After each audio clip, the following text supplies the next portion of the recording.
Hello, it's design time. Hello and welcome to another design video. So before we get started on today's project, I just wanted to let you know that the next Not My Idea vote has opened.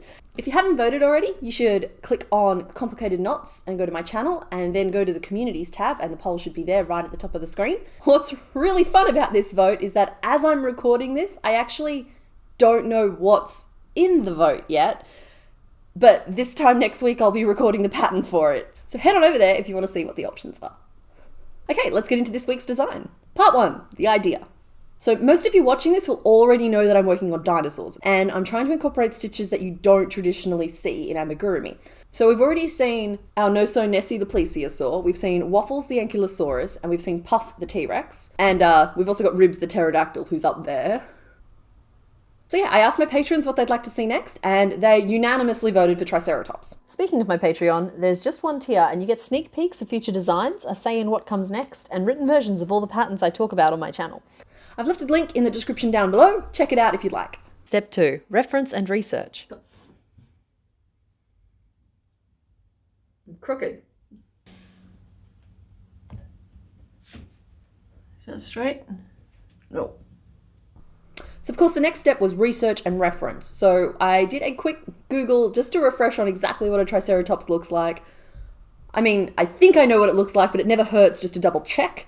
And I was correct. It's basically a quadruped with its defining features being a frill and 3 horns on its face. 2 as eyebrows, 1 as its nose.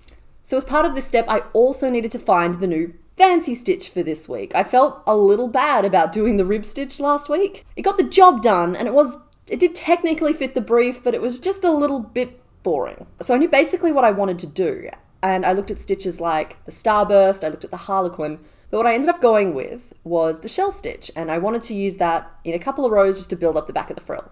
Step 3, break it down. So with this, I wanted to take a similar approach to the ankylosaurus. I wanted to make the head through to the tail in one piece, including the frill, and then attach the legs.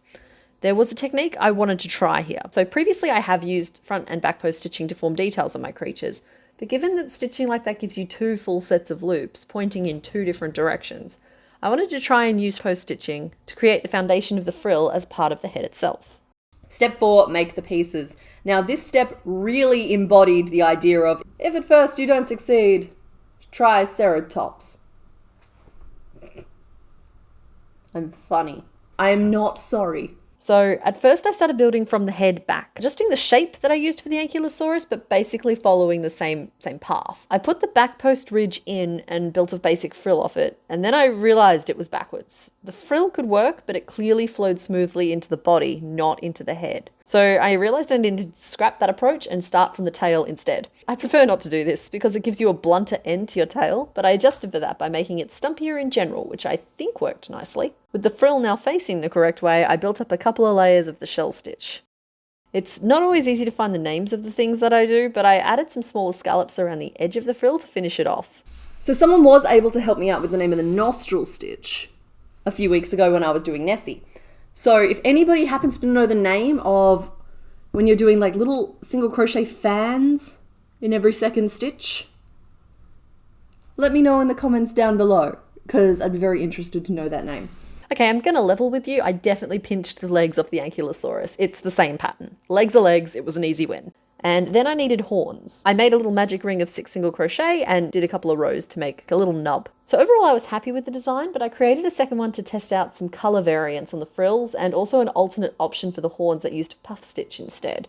So for the final version of this, I decided to go with all one colour for the frill and then puff stitches for the horns so that they would already be attached and I wouldn't have to sew them on. Alright everyone, that's it for today. I hope to see you all back here on Thursday when I show you how to make these little dudes. Okay, bye!